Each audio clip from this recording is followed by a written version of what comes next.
So, resumes that work. So, this is the first step in the career skills section of the summer colloquium that we're going to be having.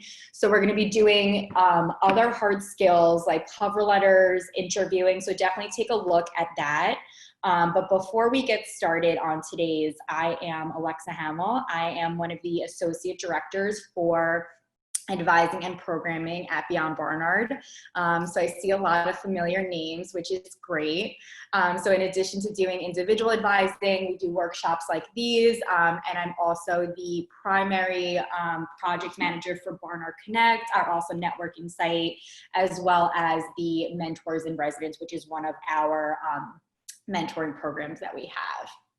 So like I said, we are going to be having a whole host of events which are really geared towards making sure that everybody's engaged. This is a hard time for everybody. Everybody is in different locations, especially at this point in the summer, doing different things. So this is really a great way for us to come together and really give events that we know we get in individual advising appointments that are super common that we're now able to share and have as a group. So amazing. I think we have over 70 events. And like I said, this is the first workshop for career skills, which is going to be resumes, but we're also going to be having a lot of other really great career skills week in addition to other events about graduate school. We're going to be having like I said, additional career skills, career exploration. So definitely take a look at that. This is the link that you can access all of our events, and it's also going to be on Handshake under the event section. So definitely take a look at that. So this is going to be the agenda for today. And I know resumes are probably on the drier side in terms of content. So I'm going to try to make this as fun and interactive as possible, which is why I said, if you have not yet signed on to Handshake, just do that right now, because we're going to be doing an activity soon that will be involving actually writing a bullet. So starting out with resume basics, and then we're going to be moving on to writing strong bullets, practice using an actual job description that's currently listed on Handshake, and then how to translate different skills across different industries.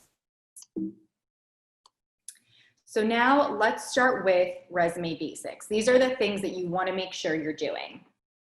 So sticking to a clear format that helps the reader glean information quickly and with minimal effort. So this is really important because this also relates to, not using formats that are really creative or some things that maybe deter somebody from actually gleaning the information really clearly and really well.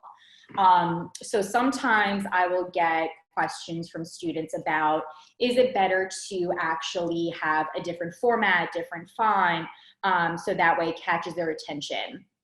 But when recruiters and when employers are looking at a lot of resumes, it's important that they're not having to find out where the really important information is. It's really clear, it's detailed, they can see where you started, where you currently are, where you were most recently. So it is really important to stick to a very clear format, but we'll talk about some of the exceptions, but generally it is going to be in the typical format that you see other people. What's going to have you stand out as an applicant is your actual, is the content of your bullets, not necessarily the format of it.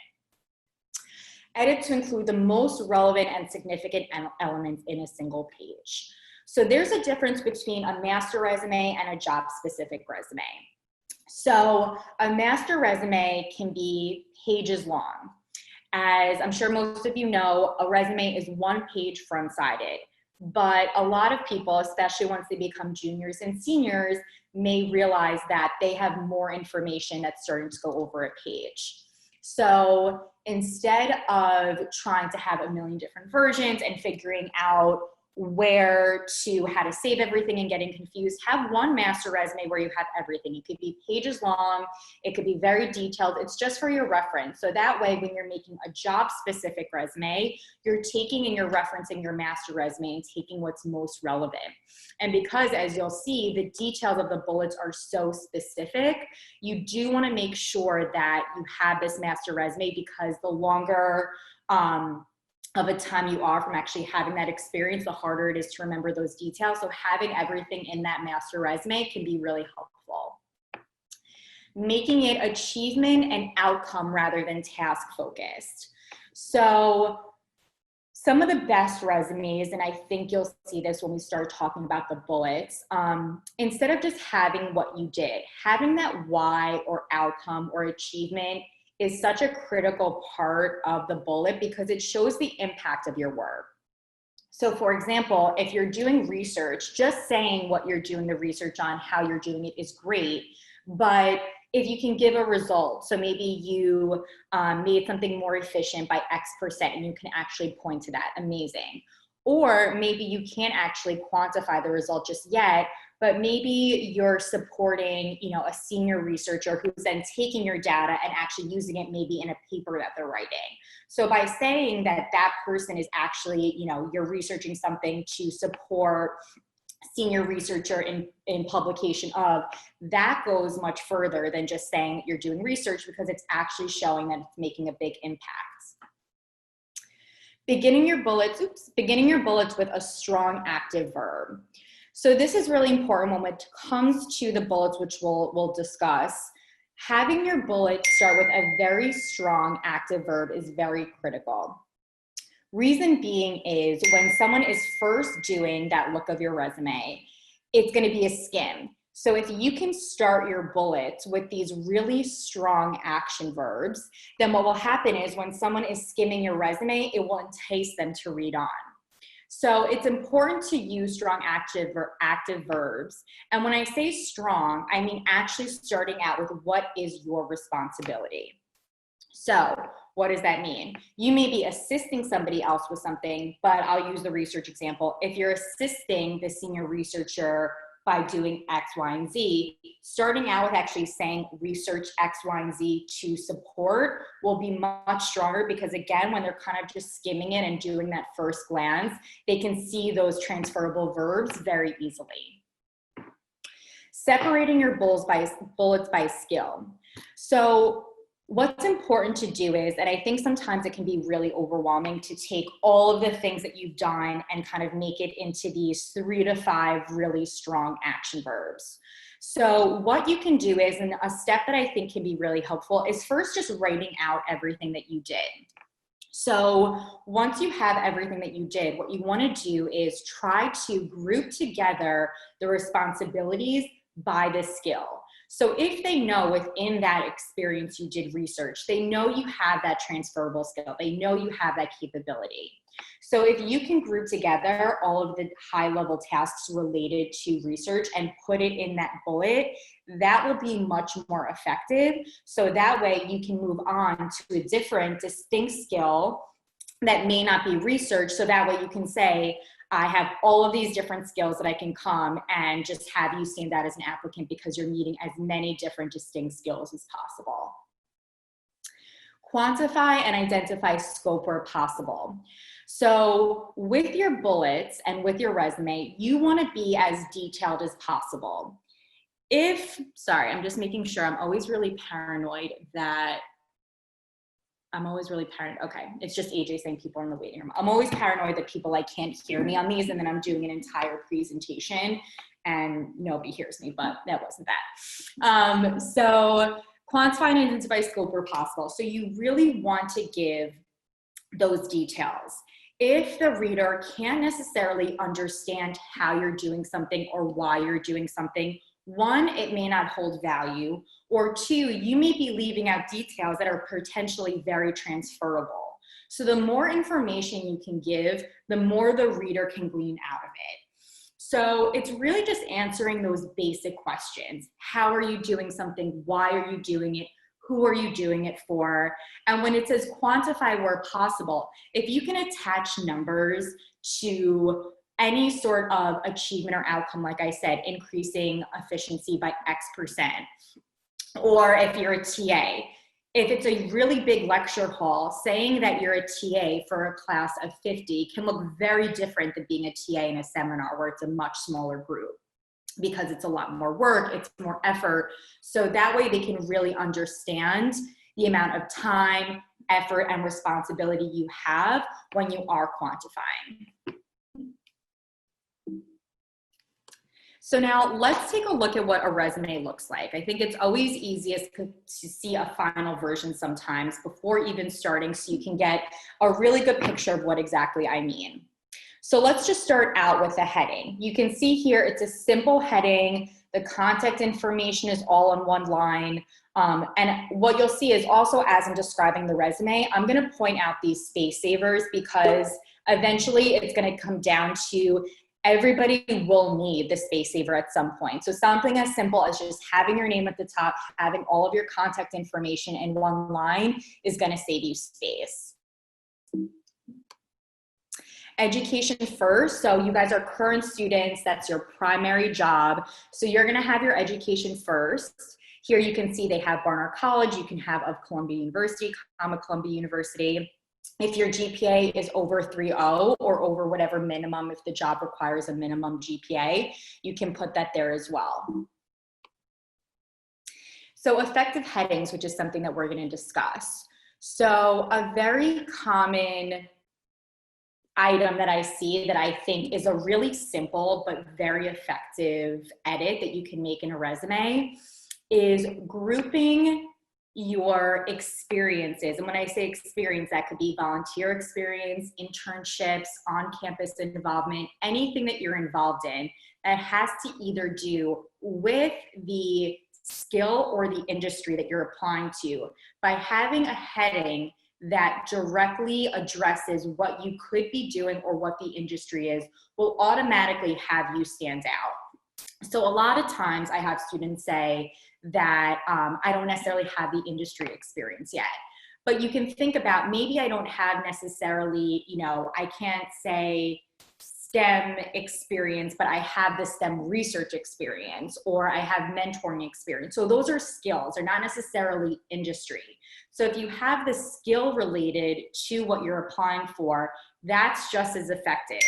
So having, instead of professional experience and then taking it to STEM research and mentoring experience, you can see automatically someone's looking at your resume and they're going to notice that right off the bat.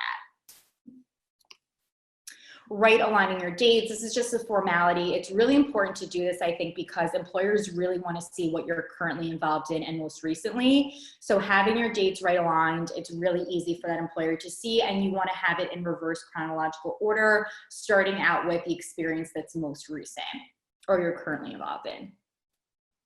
So transferable skills. So maybe you're thinking, these experiences that I'm involved in are related to either that industry or that skill. So I have it in that other section, but these are other things that are really important about me, speak to who I am as a person and as an applicant. And maybe it can't necessarily fit in exactly with that second category, but it's still something that I'm doing in addition to being a student that's important for them to know. And then technical skills and languages.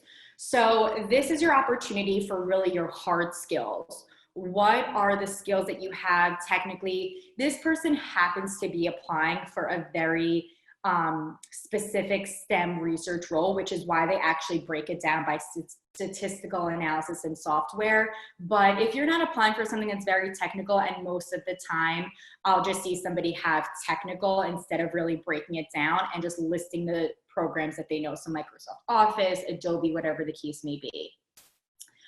If you're applying for something technical, if you're applying for a lab position, that's also an opportunity for you to be a little bit creative.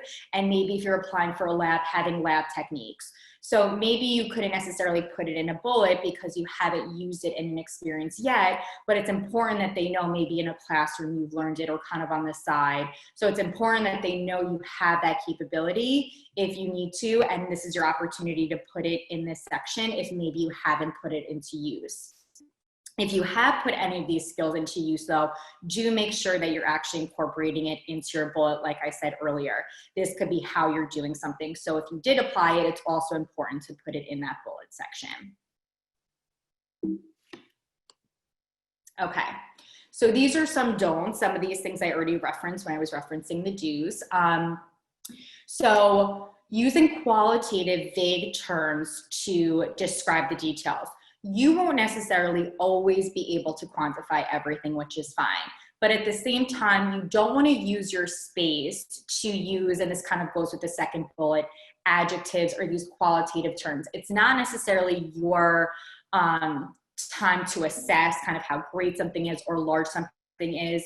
The biggest thing with resumes is you want to show and not tell. And that's really what these two first bullets are really referencing. If you want to show that something that you did was really large scale or really excellent, by putting numbers, by putting details, it's up to the reader to assess that. This isn't really your opportunity to necessarily attach those words that don't hold as much value unless you're really showing them.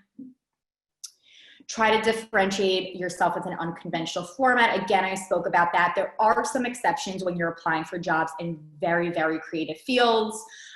So if that is the case, consult with us if you're thinking, I'm not exactly sure.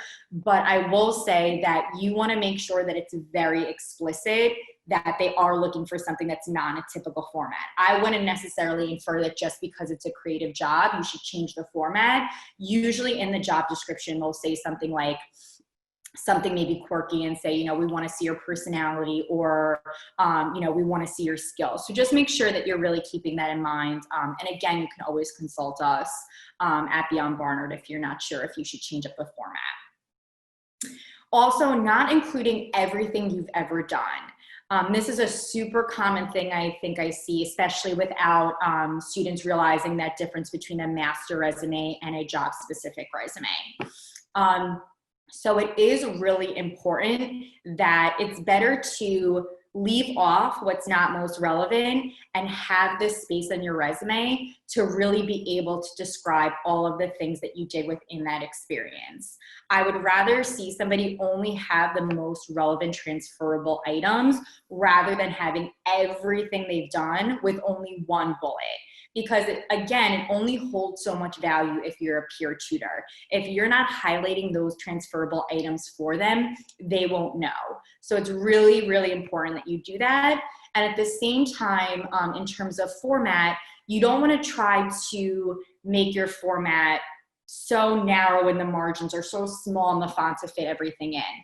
It's just as important that the reader is able to easily read it, in addition to having great content. Because again, if it's a competitive position, if this recruiter is reading a lot, it's important that they're able to see it, and it's not these really teeny tiny words on this really narrow margin that honestly sometimes can cause somebody to maybe not read your resume at all. And then not using the same resume for every position. Again, this really goes to tailoring your experience to what they're looking for. So it is really important to personalize it. Okay, so I'm gonna go through these sections really briefly. Again, you're gonna have this presentation after we're finished. So definitely don't worry if you're not taking all of this down. This is something that you'll have, but the next couple of slides will do a really great job with actually breaking down what each of the sections should look like and some tips. So heading and education section, again, simple heading, you're leading with Barnard, right aligning your dates. This is your top section. This will stay in the top spot so long as you're a current student and even a recent grad. Any study abroad program, any summer course that you did, any additional school that you participated in, if you transferred, can go here as well. And GPA if it is over a 3.0 or above whatever the minimum GPA is if they do have a minimum. Making sections to make a clear argument. Again, this is a great example. Research and analysis experience. So you can see maybe she's applying for something within the science field. Books for young readers isn't necessarily something you would think of, oh, that's super related to science, but it's related to research experience, which is what's really important, which is why this experience can go in here because it is related to the skill that she used while at that organization. Skills and languages, technical skills are really highly valued. These are some ways that you can acquire skills, especially at this time if you're thinking, I may not have a formal internship or be taking a course. Why not take advantage of this opportunity to acquire those skills that you could then add to your technical skills? Be wary of languages. So you always want to put the level for your language. So you don't want to exaggerate, of course. So A really common thing that is, I shouldn't say really common, but sometimes what I'll see is having conversational, for example, in Spanish, if you actually can have a conversation. Make sure that you're being honest with it, because if the interviewer has a conversation with you in that language, you're saying you're conversational and you're not responding, they're gonna question what else is valid on your resume. Listening fluent in English. So you don't have to list that you're fluent in English unless you're applying for something international, and they may wonder, or kind of vice versa. You're applying for international, you're an international student applying here, and they have it very clear that they want to make sure that you are able to speak English. If they don't have that in the job description, or if you're applying for something within the States, you don't have to put that down as a language. Okay. And interest, this is a really common thing I think students stress about. You can include interest under your skill section, but I would say use your interests if they're distinctive and credentialed. So really simple example, you know, if it's skiing, maybe you want to say like the type of skiing that you do. I'm not a skier, so I can't really give an example, but something even beyond something that may be generic, or if you're actually credentialed in something. Okay, exceptions, there are a million. Again, these are just some, but if you're ever wondering if it applies to you or what you should do, this is always something you can consult with us about, or a PCA during the actual academic year. So sometimes with very technical skills, you'll actually see it higher up and not at the bottom section. These would be for like software engineering jobs, highly technical, financial services. So that's something that you can discuss with us, and sometimes you'll have that summary actually right at the top. And matching platforms to description. So if you're wondering what platforms you should put in, something really common that I'll see is, should I put in social media?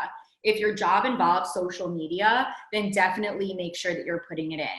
Or if it involves Excel and you're actually very advanced in Excel, putting advanced Excel, something like that can make a big difference as well. Promotions within one organization. So I actually have an example of an experience after this slide that has promotions within one organization, which can be confusing. So I'll show you how that's laid out. So with maybe thinner experience, maybe you don't have as much internship experience, or you're not involved in as much things on campus, you can put more emphasis on coursework. You can put more emphasis on projects in class. So writing strong bullets, let me just check on time. So this would be the structure for writing a strong bullet. I'm gonna give different ways that you can think of it, but these are just some examples that can really help with formatting it. So the first one that I think for me really makes a lot of sense for your structure is, what is your action? What is that action verb? What is that transferable skill that you're gonna be leading with? Then you're gonna have quantity. So how often are you doing it? Again, this is your opportunity to put in a number. And then outcome. So maybe you don't have the formal result yet, like I said earlier, but even just including the why or what your work is being used for is really important to include. So I'm gonna pause here so you can see what an actual example looks like. So first and foremost, let me address the promotions within one organization, because that's a really common thing for students here. I do think it's really great to include promotions, because it shows that the work that you did was valued by your peers, valued by your supervisor, that you were then promoted. So the way that you would do that is you would have the organization, the group you're involved in on campus. Then you can see on the right, in line with Writing Center, they have the entire time that they've been involved in it, from their most junior position to now their senior position. The first position right underneath Writing Center is what they're currently doing, or what you were most recently doing. They have the dates that they just held that title, and then they have that higher leadership position, higher leadership responsibility that really showcases something that not every writing fellow does, that really showcases what a head writing fellow is doing. And then they have writing fellow, so where they started, the dates that they held that position, and then what they did as a writing fellow. And here I point out what the action verb is, the quantity, and the outcome. So I'm just gonna pause here just so you guys can read that as well, and you can see how descriptive this person was with this example.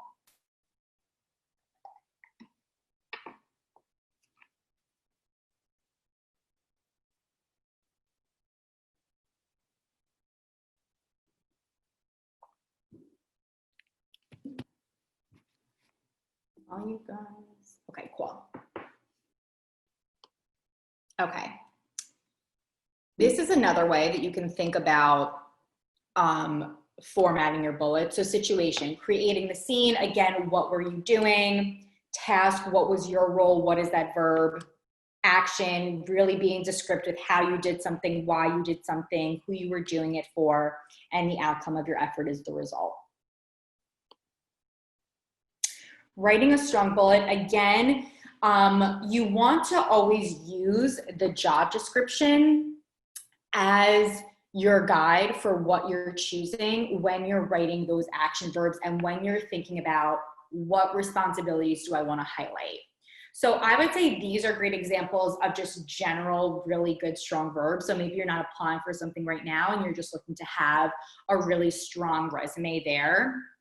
And you can then work with it when you're applying. So keep these in mind when you're making your resume. But again, even using a synonym is going to be really important than just using maybe generic verbs. So if instead of saying that you managed a group, if they're saying you would be overseeing other interns, even just changing it to oversee, again, they're looking at so many resumes. If they're just skimming it and they see those verbs and they're like, oh, we're looking for somebody who can oversee blah, blah, blah, and you start out with those verbs. Again, that's really how you can really tailor something that may seemingly be not applicable and make it applicable for them. Okay, now let's take some time actually practicing using a job description.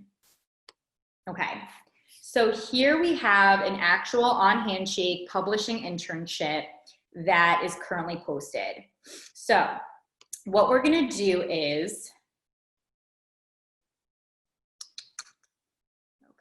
so we are going to, so you'll see on, let me actually pull up. So can you guys all see my screen right now that has the publishing internship description? If in the chat, you can just write yes. This is like still so new for me with sharing. Okay, amazing, good. Amazing, okay. So this is what I want you guys to do. So I'm gonna have that up. I'm gonna have that up. And then I'm gonna share with you guys, I'm actually stop sharing. Okay, so you guys have the description. Let me just pull it up. I'm actually gonna put it in the chat so you guys can all just log on to your own Handshake account so you can see that.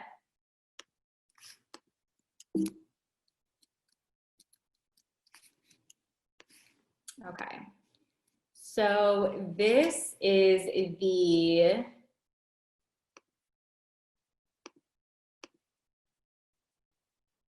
okay, so this is the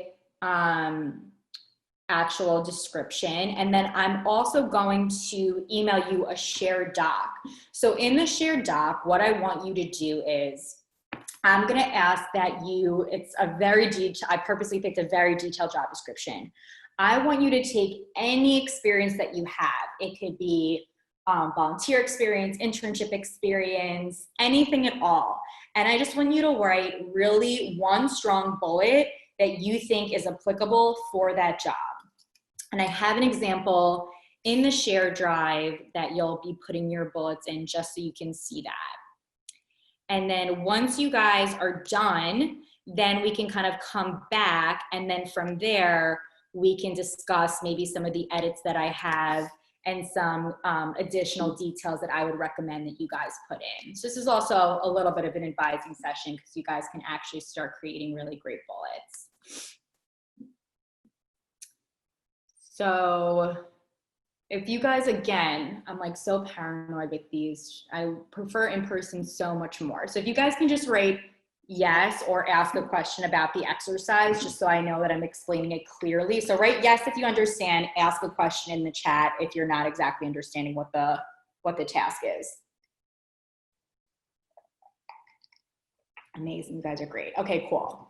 So I'm gonna stop speaking. I'll give you guys maybe like 5-10 minutes, and then we'll come back to it. And you can see in the example what I used.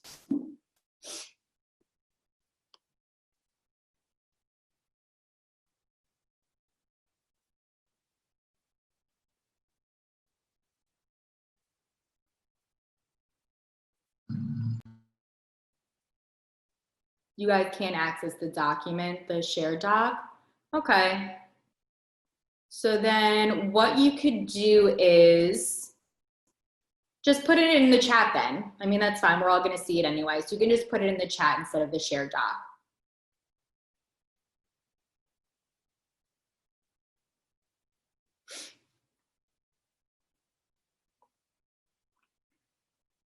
And I'll also put in my bullets so you guys can see what I put as an example.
And if you guys are also starting to finish up early and you want to put it in the chat too, just so I know where you guys are, just let me know if you want to start putting them in, just so I can see how long it's taking everyone.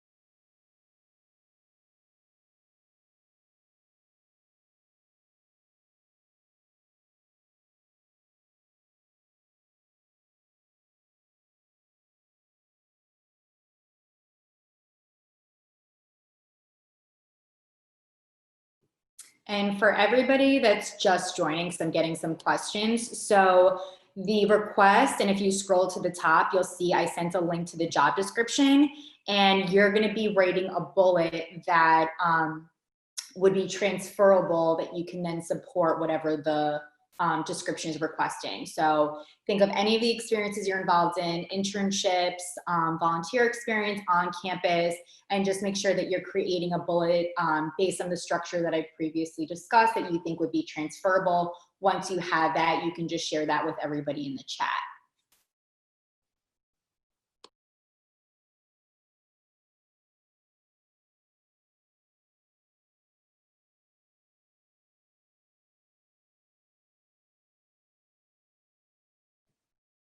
So let's say take 2 more minutes.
So now since I think that the shared drive is being, or the shared doc is being a little funky, just like Alyssa did, if everybody can include the bullet that they came up with in the chat and just make sure that it's sharing to everybody.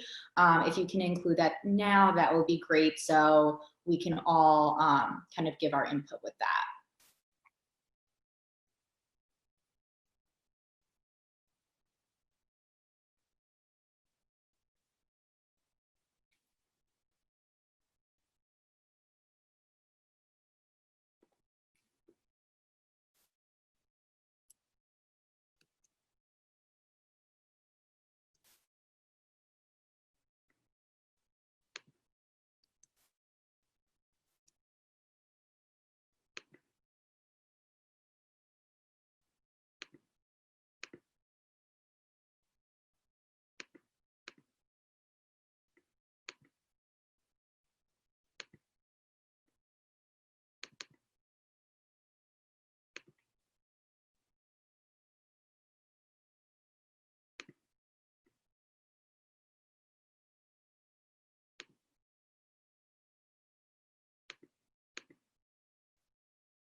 Okay, awesome.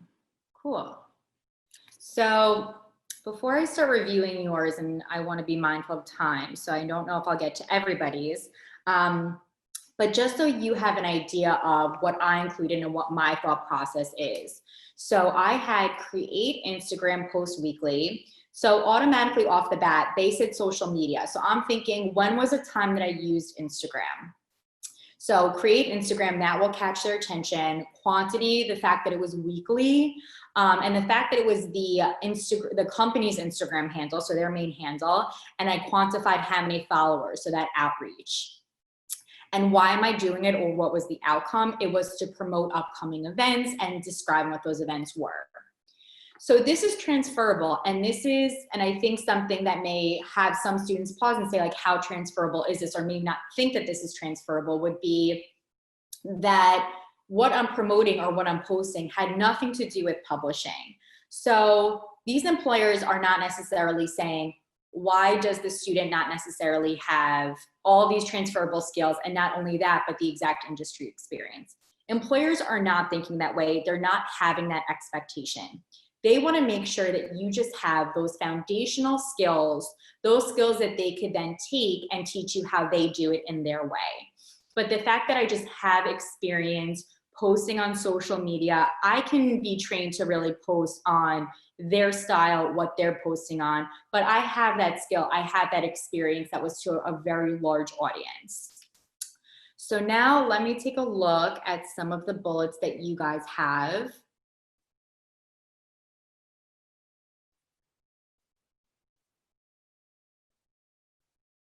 Amazing, Alyssa. I think that's great. You're providing academic guidance. You said how many students, you said what you're guiding them on, and you said how often.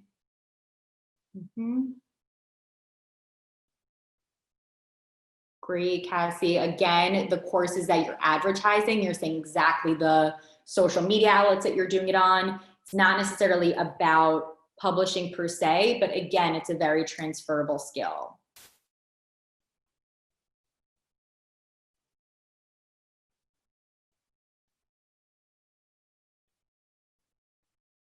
Great.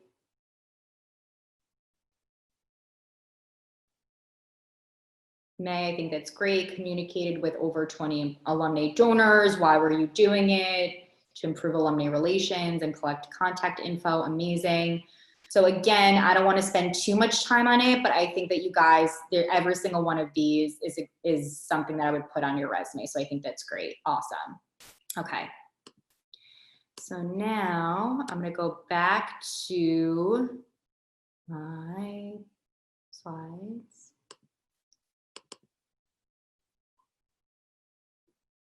Okay.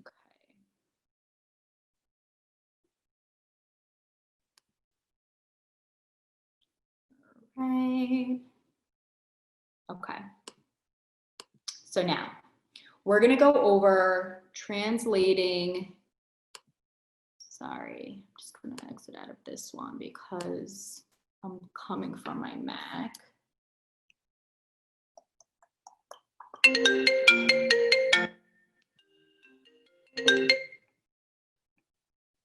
Sorry, technical difficulties. I'm just pulling up the one that I had up before. Okay, there we go.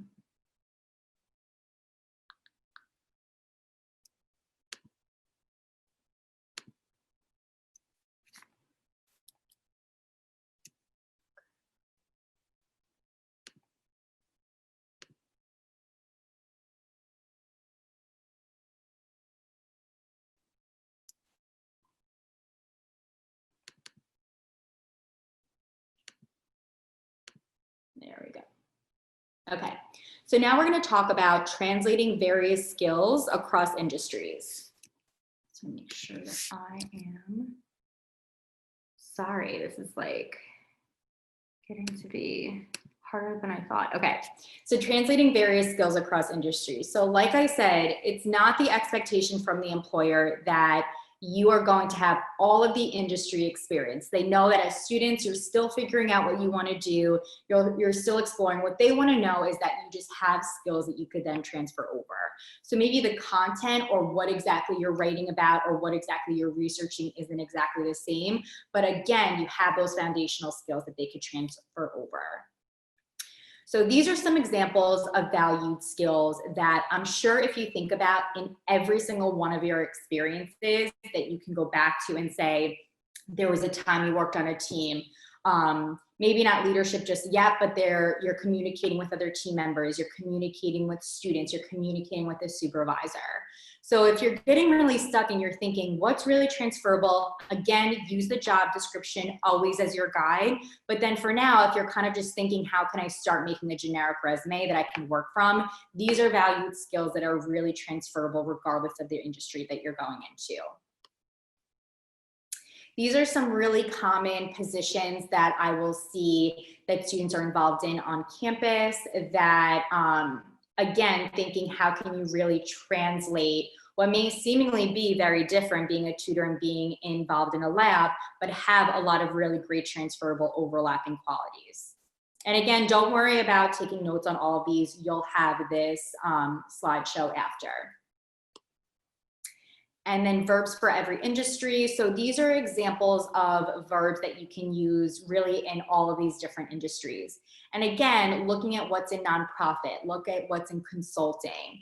A lot of these, you may not be able to support every single skill here, but a lot of these you can, I'm sure, think about in so many positions you're involved in on campus, volunteer experience. These are things that you can really transfer over.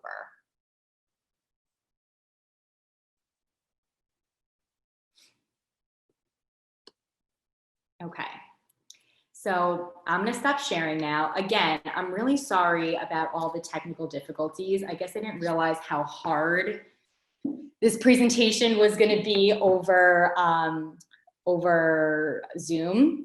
So next time, hopefully it'll go a little bit smoother, and I hope you guys still got a lot of really good information. So we do have 10 more minutes left, and I wanna save some of that time for Q&A. So you guys can either chat your question in the chat box, or if you prefer, you can unmute yourself and ask the question live.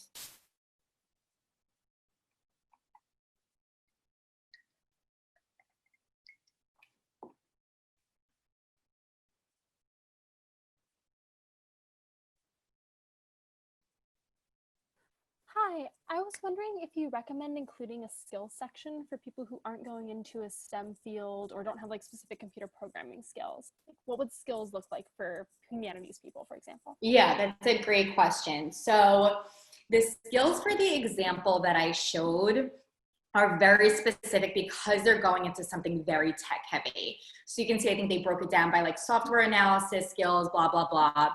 If you're applying for something that maybe doesn't require as technical of a skill, most of the time I'll just see technical skills and languages and then technical : instead of like software analysis.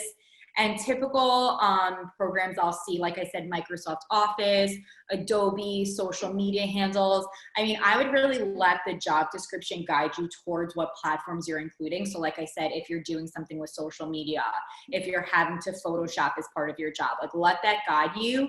But at the minimum, I would definitely say something like Microsoft Office. And even from there, you can break it down even further. And let's say, like I said earlier, you're especially advanced in Excel, which is something that's super helpful. You can always break that out and say Excel advanced. And if you feel like maybe right now there are more technical skills that you can acquire that you feel like are transferable, now's a great time to do it.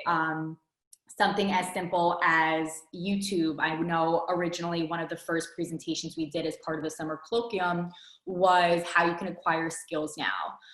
So something like YouTube, or, once we're back on campus, the ERC. These are really great ways that you can acquire those skills, but at the minimum, I would definitely say Microsoft Office. Awesome, thank you. You're welcome. So Ada said, would you recommend using objectives in resumes? So I would not. There are very few exceptions, and I would say those are for like maybe older alumni that are looking to make career changes and changes. But again, I think this relates back to a little bit more of that show, don't tell. Objectives are very like tell. Like, this is what you're skilled at. This is what you're looking to do. One, they know what you want to do because you're applying for that job. And then again, these skills only hold so much value unless you're actually showing how you applied those skills in the form of your bullets. So I would not say to use objectives. LinkedIn, which of course we're not talking about, does have a summary section. So that's kind of a way of incorporating an objective. And I know that LinkedIn's actually doing a Rock Your Profile, which I'm sure they'll discuss the summary section. So stay tuned for that, and you can definitely register for that event. Alyssa said, you're welcome, Ada. Alyssa said, should we include relevant coursework even if we're juniors and seniors and are advanced in our major? That's a great question. I don't know if the sample that I showed had relevant coursework, but something really minor that I would say to change, instead of having relevant, put selected coursework. We used to recommend saying relevant, but then we're like, is that kind of insinuating that everything else is not relevant? So I would have selected coursework, and kind of like you said, this is a great opportunity. Again, this is a great way to tailor it. So if there's content that you know in a really specific seminar class that could be transferable, definitely include that title. Be strategic with it, be choosy. You don't want to include all of your courses. And I would say at the same time, don't include any intros or foundational courses. I would say include those higher level courses because those are usually more topically specific anyway. And you can include that under the education section. You can have like Barnard College, BA in if you had a minor, and then maybe on the next line, like selected coursework : Some of the samples that we have in Handshake have that, so you can definitely refer to that. May said, if we are freshman or sophomore and most of our work leadership experience is from high school, is that still important to include? That's a really good question. Absolutely. I mean, as a first year, especially with everything that went on during the spring semester, there's only so much that you can be involved in on campus. I'm sure all of you were involved in amazing things in high school if you're at Barnard. So I would definitely say that you can include those transferable items from high school. If you are involved in a lot of things and maybe you don't have the room to include everything from high school, that's when you want to start considering maybe taking things from high school off, because they want to know who are you now as a person professionally, academically. But absolutely, as a first year sophomore, even juniors, I'll see very relevant things from high school. Elise said, how much info bullets should be included from a study abroad experience? I saw GPA mention. Yeah, so with study abroad, there's only so much experience that you can really use. You're not necessarily declaring a major, things like that. So I would only include as much information as you can. Really the most I'll see from a study abroad program would be obviously the name of the program, the dates that you were there. Sometimes you don't necessarily even receive a grade. If you did receive a grade, great. but a lot of times I'll see selected coursework and then listing the courses that you took. Other times, if maybe what you're going into requires like another language or it's in international affairs, sometimes I'll also see like all classes or all courses taught in Spanish, something like that. So there's only so much information you can include, but it is usually just the selected coursework and maybe if all of the courses were actually taught in that language. Ria said, if we get certifications or complete informal online courses and get a certificate over the summer, can we include them on your resume? Absolutely, feel free to include that. Anything involving additional education, summer courses that you took at Columbia, at a different school, absolutely feel free to put that on. If it's more of like just a certification that you received, you can also put under the technical skills and languages certifications and then colon and then list what you got certified in. Again, you can only include so much information from a summer course or a certificate, and just include as much information as what you know. I think I got all the questions in the chat. Should we ever include academic honors awards not affiliated with a school? I would have to know more information about it. The times that I will see that is usually if you were awarded something that had to do with an experience, which in that case I would make as part of your bullet.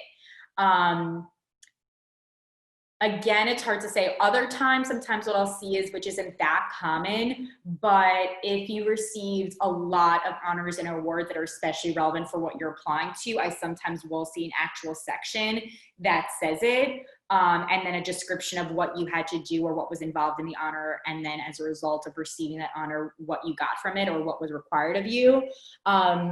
But most of the time in honors or awards that at least I see have to do with something that you got at Barnard or previous institution, or it had something to do with an actual experience that you were involved in or you were awarded as a result.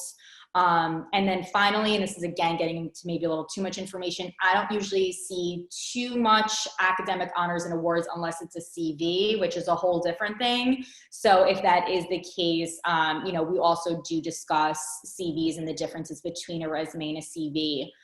So you can talk to us about it or just give us more detail.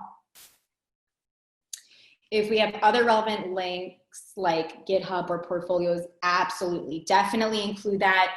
If it would be important for a portfolio, if you're applying for something that you have your own website, maybe you have a bunch of articles that you wrote saved on one spot, where I would put that would be under your contact section at the very top, and you can have the link to your website.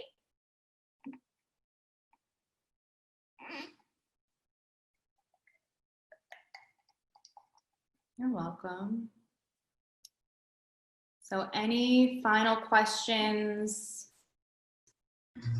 Hi, so are resumes usually just 1 page long, or is it fine for it to be like 2? It is. It's definitely resumes 1 page long, front-sided. Again, a CV, which is not something that we cover, which is its own type of document, is something that can be longer than 1 page, but I would say, you know, definitely consult with us if that's the case. But it is going to be 1 page. I know some of you came in a little bit later. It's hard balancing the waiting room and presenting and everything. So this presentation is going to be saved and sent to you. And so I think in the beginning, it may have covered that information that I think would be helpful to revisit after this. Okay, thank you. You're welcome. Okay, last question. Do we also include our LinkedIn on our resumes? So some people will do that, will include that. I would say it's not super major if you don't. I personally don't have it on mine. I think if they're interested in looking at your LinkedIn, they can always go on LinkedIn and look at that. But you know, your resume is really there because it should have everything that's most relevant for them. There really shouldn't be anything, if you feel like it's transferable, it should be on your resume. If there's something on your LinkedIn, maybe that's not transferable, but important for them to know, they can always reference that if they choose. But I would say you can always put the URL if you want. It's not a really big deal, I would say, either way. Okay. You're welcome. Well, it's a hard stop. Again, thank you for bearing with me with virtual presentations, doing this exercise virtually. This is hard for us too, but there'll be a lot more great events coming up in the summer colloquium. Again, It's going to be under the events section on Handshake. Register for as much as you want. Thank you for the encouragement, guys, because this was hard. I'm not going to lie. This is going to be recorded, so we'll send a follow-up email probably tomorrow that will have this. So if you guys have follow-up, reach out to me, or you can also always schedule an individual advising appointments. We'll have it throughout the summer. So thank you guys. I hope you guys will all stay well, and I'll talk to you all soon. Bye.